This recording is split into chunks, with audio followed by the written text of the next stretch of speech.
Awan ddim yn ddifyr iawn, ac ar y pwnc ddim yn ddifyr iawn, ond dwi wedi dysgu ers gadael ysgol bod gwyddoniaeth yn ddifyr ofnadwy. Rwan, pwysa pwll yn yr ardd adre. Sgynnych chi bwll yn yr ardd adre, oes? Oes a grifft llyffant yno, ffrog sbon. Sgynnych chi llyffantod yno fo? A maen nhw'n dod drwy grifft. Mae'r grifft yna'n dior wedyn i benbyliaid bach, a mae hynna wedyn yn troi mewn i llyffantod.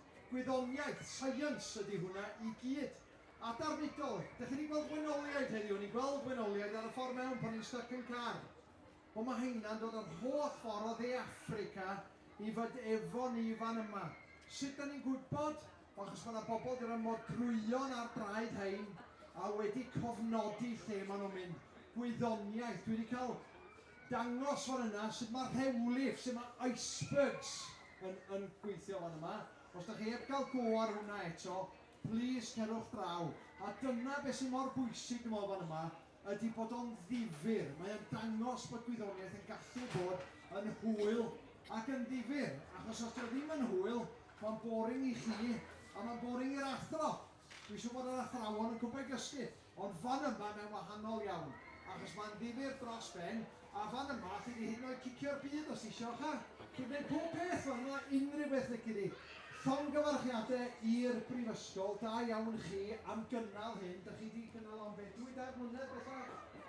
2 mlynedd, wel da iawn chi, a da iawn am ddenu gymaint o blant ac am wneud o mor ddifyr. Dyna sy'n holl bwysig.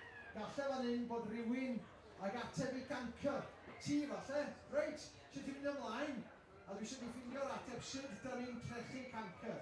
A ti, dwi eisiau ti ffindio allan sut da ni'n byw am byth, reit?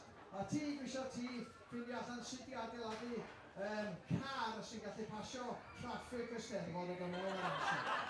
Alright? Gwyddonwyr y dyfodol. Da iawn chi, diolch i chi gyd am ddod a mwynhewch. Mae'n braf heddiw felly mwynhewch. Diolch yn fawr iawn i chi. Diolch.